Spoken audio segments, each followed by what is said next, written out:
Hello and welcome to the Goblin video commentary. I am Solomon Mars, creator of Goblin and the 555 Saga, which Goblin is Volume 1. This is Goblin 6A, which is officially the point that I went bi-weekly, which is actually far more awesome than trying to put out an entire book on a monthly basis. It keeps everything fresh, and that was part of the reason why I definitely went bi-weekly. There was several reasons, but one of the reasons was I needed to keep things fresh. There was too much time in between each issue, since it would take almost an entire month, and in some cases almost 2 months for me to complete one issue. There was just too much time between each issue, for not only for me but for readers, and I decided to resolve that by just doing a bi-weekly uploading and just kind of making the issues sort of shorter. Essentially just breaking a full issue into two parts, A and a B, and just kind of going from there. Trying to make sure that each portion, like A and portion B, had a complete, a complete story within itself. But I didn't want the parts to feel like a bunch of tiny little broken bits. I wanted it to seem like an overall continuous flow, a story that just kept flowing from issue to issue to issue. I didn't really want readers to sort of get a sense of this is the beginning, this is the end. I didn't want to start and stop, start and stop, start and stop. I wanted it to just seem like it's constantly flowing, which is another reason for going bi-weekly, because then the books are constantly coming out. There isn't a big gap between releases. It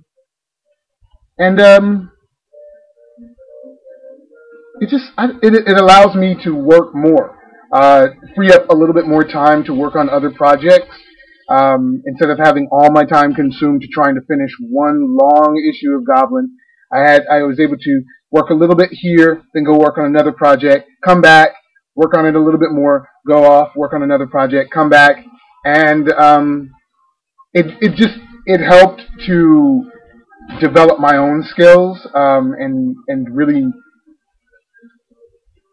get them up to where I was relatively satisfied. I wasn't really satisfied, especially in the first couple of issues, literally like issue 1 and 2. I wasn't really satisfied. I didn't really start getting satisfied with the way the art was looking and the way the world was being depicted until around this point. But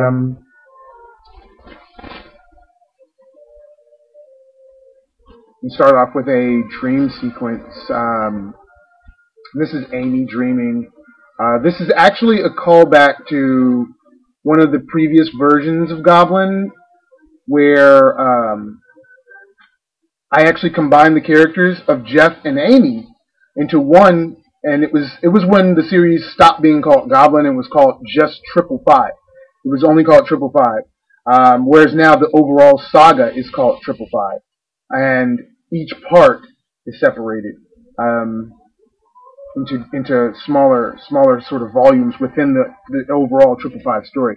But one of the stories started off with a dream sequence, and it was, even though it was in black and white, I knew in my head that it was a purple pyramid striped with gold on this beach. And I will definitely talk more about this. It's a definite foreshadowing.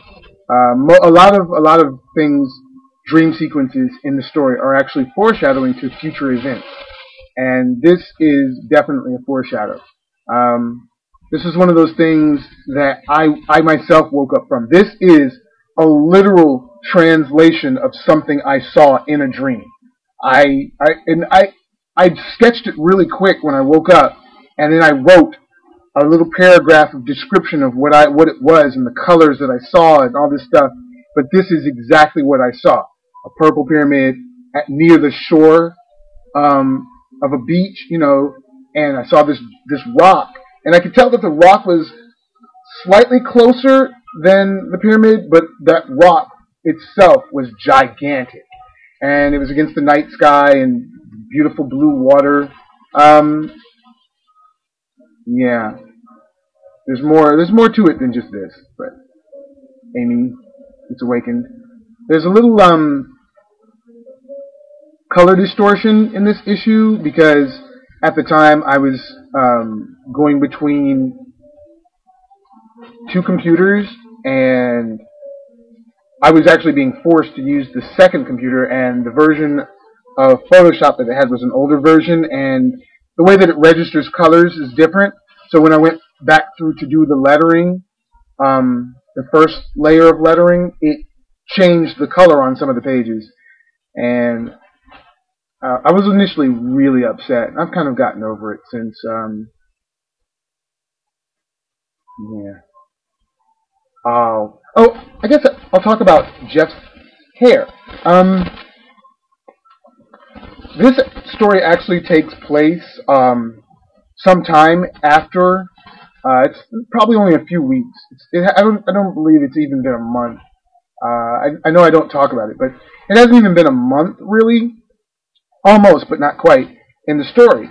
And in this time, Jeff and Amy have traveled from Dunburst down past, they're just past the South Atlantic border. And in this time, Jeff's hair has actually grown out. And that's what's going on here with this hair change. It was also a change, I needed his hair to change because I was having a lot of trouble with the initial hairstyle that I was doing, which was actually based on a sort of rockabilly, psychobilly hairstyle, that pompadour sort of look. And that was a callback to the very first version of Jeff that I ever created for Goblin. The original Goblin. Jeff was a rockabilly-inspired, psychobilly-inspired kid. The way that he dressed, everything about him. And he's changed so much since then. And I wanted to sort of do a slight callback to that with the first half of the book. And I knew I was going to change because when I redesigned his character, I actually designed him with little tufts of hair poking up in the front. Just sort of slightly messy hair, just kind of just got up and just went off on it, didn't try to comb his hair or anything. Just kind of going about his day. But also, one of the things I was trying to depict was that time passes in the story. The characters do age. They are living through their lives, and we are passing through it along with them. It's definitely, I never want to place the reader in sort of a omniscient place. I want them to almost be like a third person in the story. And I'll get into that more around issue 7 and issue 8, because there's some elements that I think actually issue 8. There's some elements that come up in that issue, talking more about how I want the story to be depicted, to play out. But I definitely heard a few things from some of the readers about the change, and I want people to realize that these characters will change. Not drastically, but they will change. By the time we reach the end of the story, they're going to look much different than they did when the story began. They will be much older. We're going to witness a fairly large chunk of their life throughout this story. And I really want people to know that. I don't so much tell them in the story, I just kind of let the story play out. But I feel that this is a good platform for talking about that. I wanted a lot of the pages in here to sort of depict nightfall.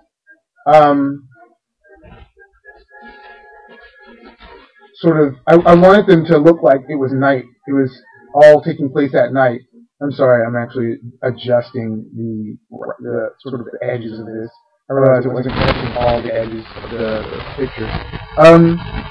And so even though I colored every page normal, I went over each page with a couple of filters that were sort of blue filters and purple filters and things like that, which is an old trick that they use in older films. If they can't actually shoot at night or on a set, then they will put a blue filter or a colored filter, a dark colored filter, over the lens of the camera, and it would make the film look like it was being, it would make things look like they were being done at night. It would look like a night shot. But it would always look a little strange. I'm sure things have become far more sophisticated now. But I just kind of used the same thing instead of actually just blacking out everything in the background, because I wanted you to see where they were in this sort of jungle tropical area. And that's what you get closer to the Soutlandic-Northlandic border. You get really dense forest areas.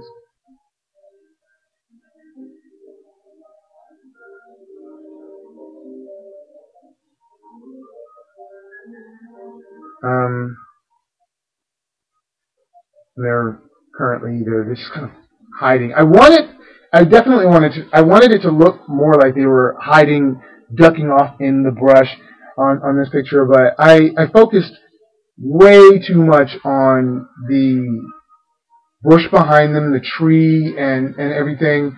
I gave it too much prominence, and so it's too high. It's really high up there. It's too big. And instead of showing that Jeff and Amy are really ducking down behind this and sort of giving them a diminished sort of sense, and I didn't quite depict it the way that it was in my head. I didn't translate it well. I really wish I had taken more time with that. And in come the Provo, which are long-range Mercers. They're actually, what do you call it? Reconnaissance Mercers. They're unmanned. You know, even though they're little flying ships, they're unmanned. They're biomechanical machines. And these were created by the Empire of Sands, or rather the Crimson Army. They're used by the Crimson Army, the Spectral Army, any army really under the Empire of Sands. There are actually quite a few, some from the conquered kingdoms and stuff. But they just kind of go out and they search. They're searching and they'll plot out locations and troops will follow. And see, I wanted a lot of the beginning of the story to look a lot like this, where they're sort of hiding. And even this picture itself is a little disappointing in that you don't really get a sense that searchlight is back there really scanning through the brush, I honestly should have done a few pictures, done a few images showing it scanning through instead of a single image. And since they're at the Northlandic-Soutlandic border, of course there are ongoing skirmishes. And Jeff realizing that they probably shouldn't be sleeping here, and I gotta keep moving. He was actually hoping that they wouldn't run into trouble. But no. It's a constant state of war or battle, because of where they are. The Crimson King is trying to push his armies past the border. He doesn't control the Southland at all, and so he's constantly trying to move beyond the border. And while there are a lot of kingdoms along the border that are not conquered, he's still trying to get past the border, and then he can come up from behind and actually overtake some of those kingdoms. But of course, those kingdoms have allied. They've mostly have allied themselves with one another in order to counter this measure, this campaign that the Crimson King is doing. And it's the first mention of Hydro Descono, which is the Red Castle. Ah, yeah, and the Keiru, yeah, it's Keirui. Keirui is, I don't know why I pronounce it differently each time. It's Keirui, which is it's an actual a monster kind. It's not an animal. It's not like a horse in this world. And that's a distinction that I need to work more on. I'm not sure if I've actually mentioned it. I think I've mentioned it a few times in some of the other commentary where I have sort of taken the evolution and sort of taken each one up a step, because there are in this world a monster kind can look like an anthropomorphic bear or bird-like creature or cat or dog or something like that. They look like an anthropomorphized animal that would exist in our world. And for the most part, a lot of them, the bipedal ones. But then they get really diverse, especially when you get deep south in the Southlands. They get really diverse, and you can have things like the Keirui, which is just a quadruped. It's a quadrupedic monster kind. That's all. And though it doesn't have a definitive face or anything like that, it's still considered. It's a sentient being. It can speak. It thinks like anyone else. It thinks like Jeff or Amy. It has a family. It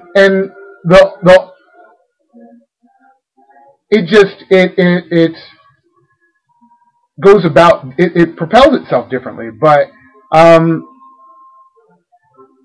lot of the armies along this area are not just armies of mankind, they're armies of monsterkind as well, and they've sort of united their forces along the border in order to combat sort of a shared enemy, being the Crimson King. I'm going to actually read a passage from the artist comment that was attached to both 6A and 6B, talking about the South Atlantic border. The South Atlantic border is pretty much a 100% war zone. I think it always has been. This is the point where the Crimson King concentrates a fairly large size of his forces. The Crimson King at this point found himself not only up against monsterkinds, but mankind, who have affiliations with the United Federation of Kingdoms, which is comprised of the few kingdoms that remain still unconquered, mostly along the South Atlantic, North Atlantic border, but there are a few that kind of push up into the Northlands and a few that push down into the Southlands. Mankinds and monsterkinds didn't always have an unbalanced relationship, and the South Atlantic border is proof that relative peace between the two species can be achieved. Many believe that it was the Crimson King that created the large divide between the two. Yeah. And it's just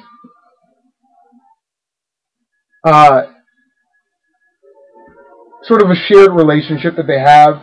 The Keirui has something to offer to enhance their ability to protect themselves and protect the area. And it's just, well, he talked about how they're sort of patrolling. They sort of patrol the area. Well, that's very much true. I'll actually show in a minute what the Keirui can actually do, and I'll talk about it.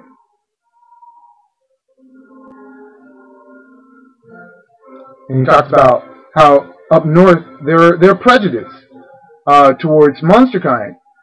When you get into the Empire of Sands, because they've lived so long under the rule of the Crimson Kings that there is a prejudice for the most part against monsterkinds. A monsterkind would be taking a gamble by going into the Empire of Sands. the closer you get to the South Atlantic border, the more at ease you would feel. Then the further south you would go, the more you would feel at home. And sort of it would take an opposite effect for mankind. You know, the further southland a mankind would go, the less at home you would feel. And it's just the way that it divided, the continent divided. The species just divided themselves, but a lot of that division was created by the wars brought on by the Crimson Kings. And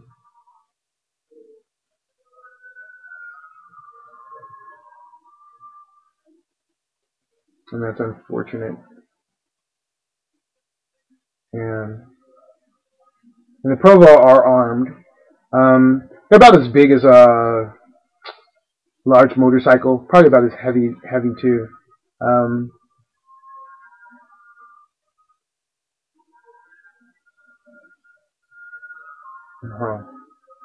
I like this scene. I like the engine on the turbine on the Provo. It's this. I wish. Sometimes I wish that it was animated, but I don't really want to animate Goblin. But in my mind, it's swirling. It's sort of like imagine opening a washer while it's in its spin cycle, and the way that everything is spinning around. But imagine it's completely filled with a liquid, this glowing liquid, and instead of sort of being water or even hollow when you look into a washer and it's spinning. And that's what this turbine is like.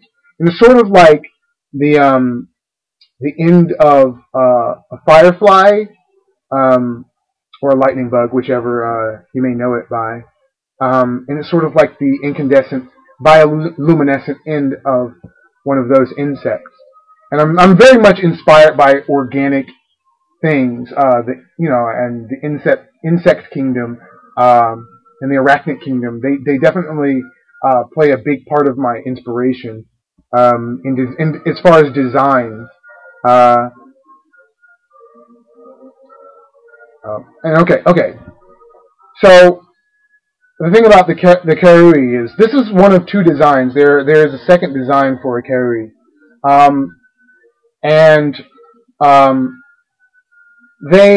this that you see, this projection of energy, is actually logic. Karui, no, it's a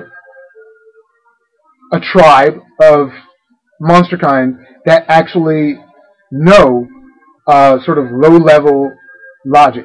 They know low-level incantations, and that's why it sort of has that light purple, sort of violet sort of look to the projection. Even though it looks sort of plasmic, the way that it's shooting out, it is projecting an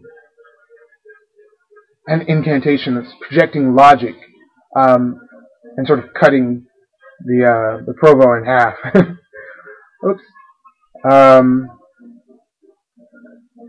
It's actually a lot like how Jeff uses his when he uses his logic like blades, which he does a lot. He definitely does that a lot in issues to come after this. But it's basically like that, using it like throwing knives. And he's just kind of throwing it. But this is a continuous stream of logic that's passing from the Kuri and just cutting through the Provo. But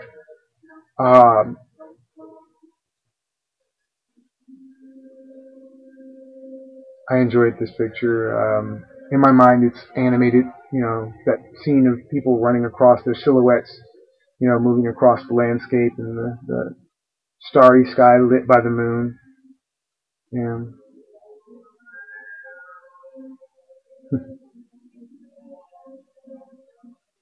apparently Jeff has seen a little bit more than little skirmishes in the past, which I believe. Since his time leaving his home and being out on his own in the year that he has been traveling with Sankova, he has seen a lot coming up from the Southlands and then up throughout, going through most of the Northlands. He's never been all the way to the far north, which is something that I'll touch on later. Him talking about that and stuff. Obviously, he's never been to the far north. He's never that's one of his things. That's one of his things because the Crimson King resides in the far north, and that's one of the things he wants is revenge on the Crimson King. So obviously, he's never been that far. Otherwise, there would be no story because at this rate, Jeff is not powerful enough to take on the Crimson King or the entirety of the Spectral Army or the Crimson Army. I mean, he'd have to go through all these armies just to get to the Crimson King, and not a chance. Not where he is now. Not a chance. This is funny. Amy commenting on never running so much in her life, and they do run a lot. They go. Jeff is probably a little bit more in shape than Amy, only because he runs and he jumps and he's very active. Amy is active, but not nearly as active as Jeff. Amy walks a lot of places, but she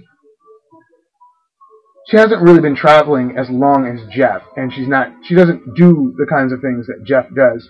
Jeff, being a goblin, often finds himself in fights, and the level of physical exertion that happens there requires him to stay in a relatively decent amount of shape. He doesn't necessarily go out of his way to stay in shape, but it's kind of like the job makes it so that your body automatically requires you to stay in shape. It's sort of a give and take.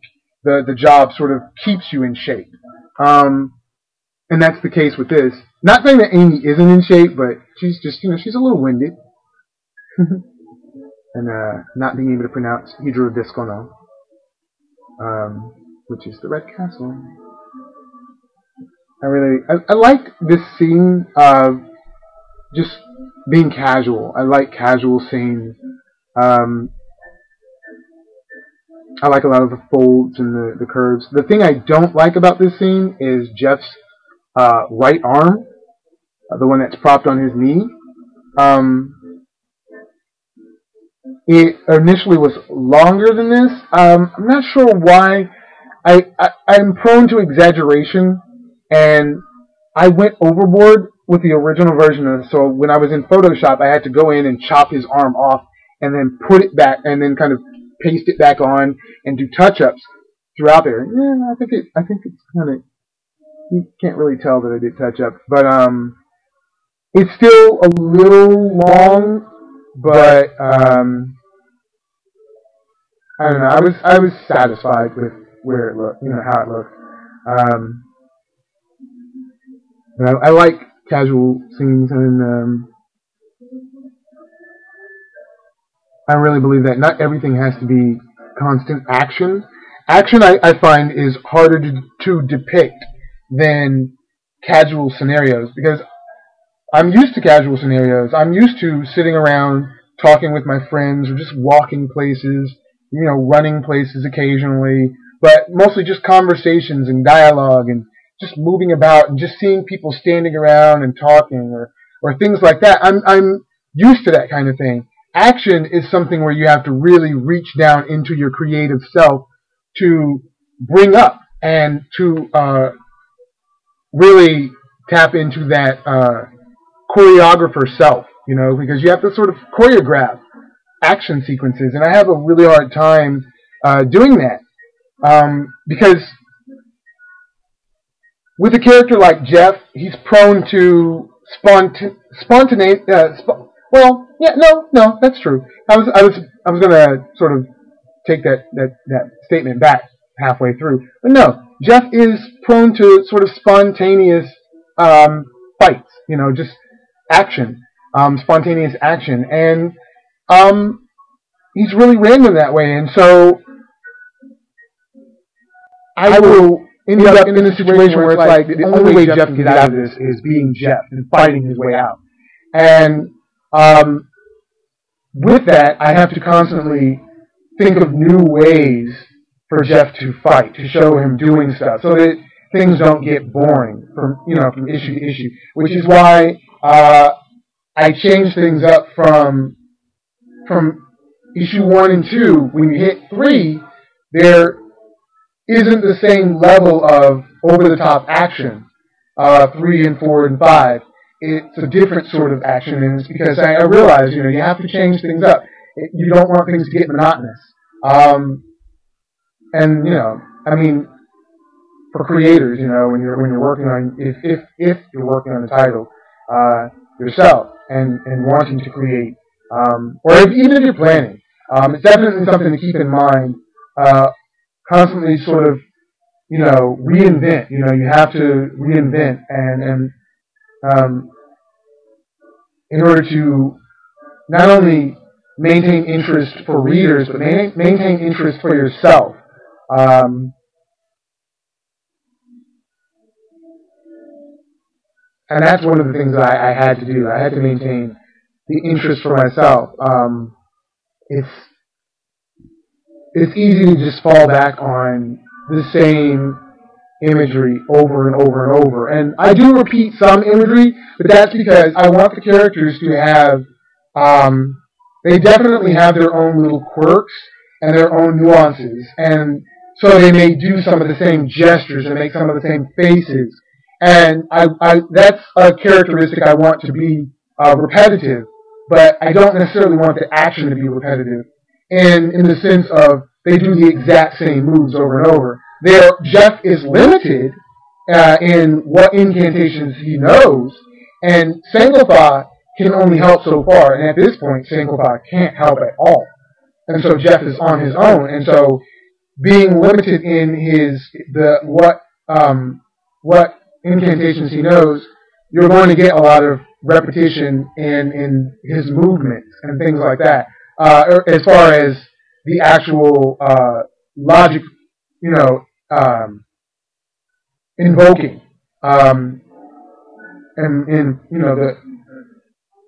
his actual movements, where he goes, what he does with his feet and things like that, jumping and moving about throughout the scenery, that's up to me and trying to keep things fresh. Actually, I want to talk about Sankofa in these pictures. I actually really enjoy the way that it came out. I was really happy with how he looks like a little jelly orb. He came out a lot better than he did in 5. Because initially what I was doing was coloring everything on the same layer and trying to sort of fake my way through something looking like a raindrop, like something like I don't know if you've ever seen like a tiny insect get trapped inside of a raindrop or a water droplet, and that's sort of where I wanted Sank to look like, and it didn't so much look like that in issue 5, and so I approached it a little bit different in this issue, and I used about 4 different layers, and Sankofa and the outline of the jelly orb is on one layer, and then I colored him normal. I colored Sankofa his normal colors on that layer. Then there's a layer above him and behind him that have the different shades of green, and I made them transparent. I just reduced the opacity on them so that they're sort of translucent. And then there's a layer with the light and a layer with shadow, and I even reduced the opacity on those so that those are even translucent. And it has an effect where it looks like he is inside of something. I like that. For the most part, it looks like it. And it sort of has a rounded shape to it, with the way that I curved the shadow. And I was actually very proud of myself. I was happy with the end result. And Jeff, just kind of, he can fall asleep anywhere. He's used to this at this point. Amy, not so much. She was a little disturbed by them having not only to run, but what they were running from. And the thought that you could be sleeping and you may get stepped on, or shrapnel may fall, or something may end your life in the middle of your sleep, and you can't get back to sleep. Um, um, and I understand that completely. I completely understand. I'm a light sleeper, and so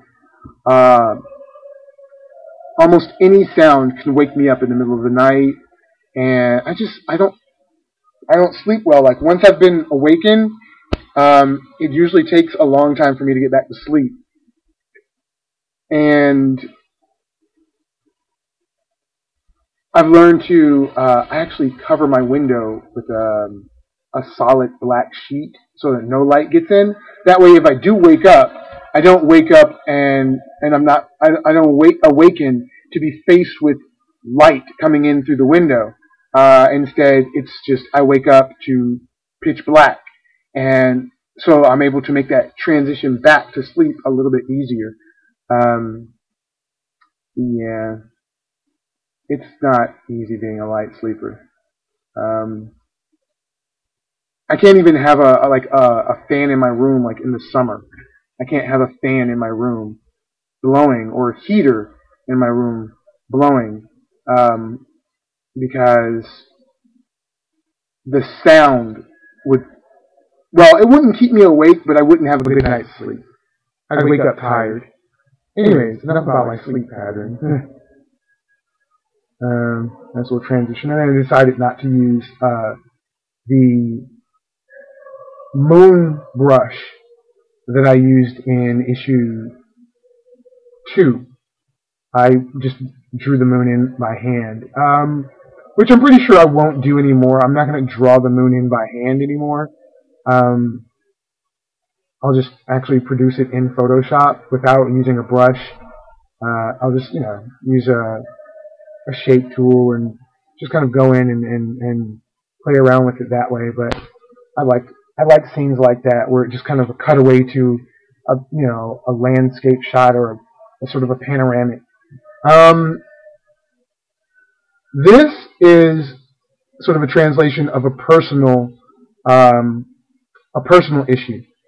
I have awakened several times to someone standing over me, and it is a very disturbing thing. And the reason why I bring it up is because I initially had this image inverted so that it was upside down, so that you were actually seeing it from Amy's perspective. I decided against it because it looked a little strange, but not nearly as strange as the human figure looks upside down. And I don't know if you've ever looked at someone while being upside down, but the human face looks so alien when it's upside down, and it's a very disturbing thing to wake up to. That's not the first thing that you want to see when you open your eyes, is an inverted face, because it doesn't register correctly. It takes on what's considered, I know in in a lot of media, like animation, I guess comics don't really touch on it so much. Animation, and I know video games, and even in life, it's something that's called the uncanny, and it's where we have a traditional sense of what things are supposed to look like, as far as human nature, what things are supposed to look like. Our mind we have a mental image of what the human figure is supposed to look like. So any slight alterations to it, they have this strange sort of trigger, this sort of triggering effect in the human mind, where things sort of they look not necessarily disturbing, but they're a little off to us, and it happens to everyone. But it's definitely an issue with me with the upside down face, the upside down human face. Very strange to look at. And so I have a rule never to talk to someone when I'm I'm laying upside down. I never have a conversation with people when I'm laying on my back to where I could look at them upside down. Never. Never, never, never, never, never. But, yeah, I don't know. To awaken to this, little disturbing.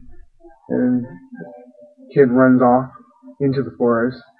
And Amy tries to wake Jeff up, but Jeff is a heavy sleeper, so really can't wake him up.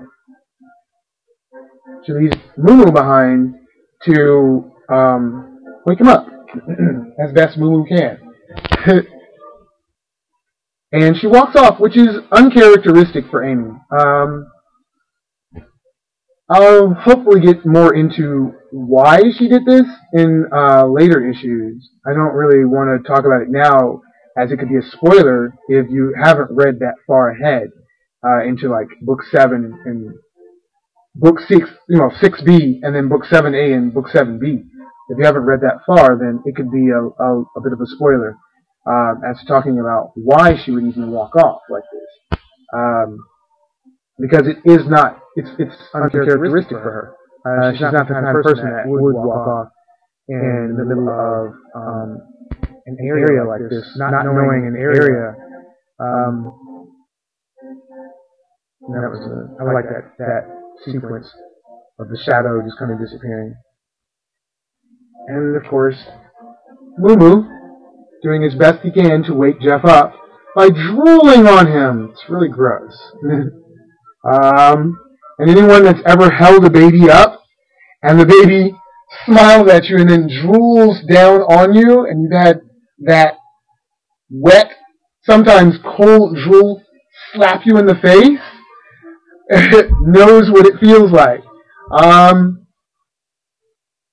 I've never had a pet drool on me before, but I've definitely had like babies drool on me. Yeah, yeah,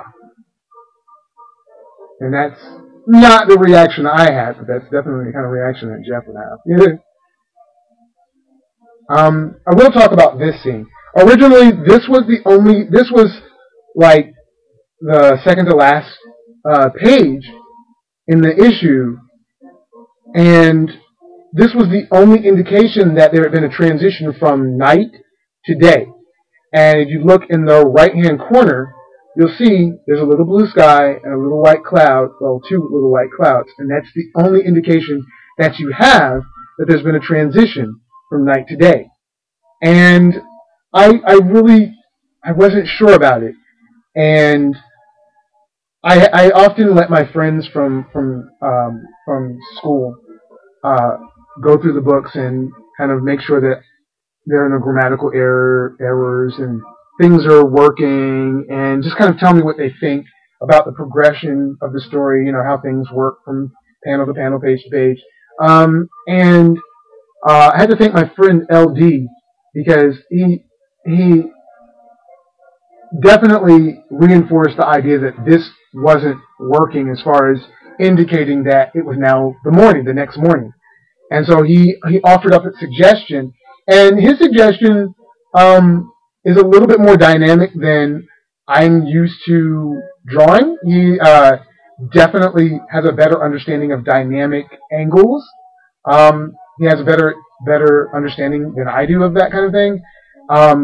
So I did my best to interpret my own version of that same scene, and this is what I came up with, where you see, some of the sun rays coming through, and Jeff kind of, sort of scratching his eye with the back of his hand, kind of getting the morning out of his eye, that little stuff out of the corners of your eye and stuff, and I show more of the sky, so you can see, his reaction to daytime, and you see that it is a new day. It's not the nighttime sky.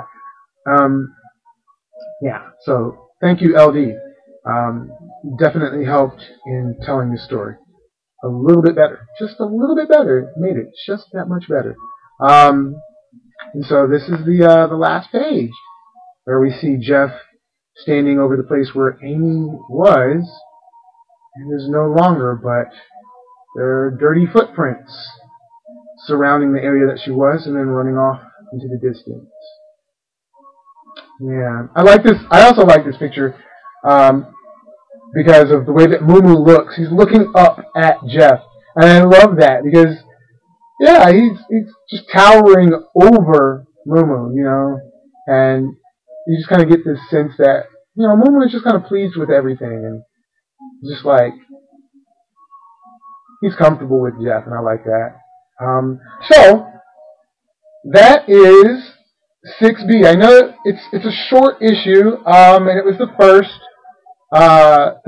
run of me trying to take on this new venture as far as doing bi-weekly work. And it took a while. It definitely took a while for me to get used to it, and I hope you enjoyed it, and I hope you will enjoy future issues. And I just want to thank you for coming along with me on this silly and rambly sort of commentary. Hopefully you'll join me on 6B, where I'll continue this story and on into the Red Castle arc. Hope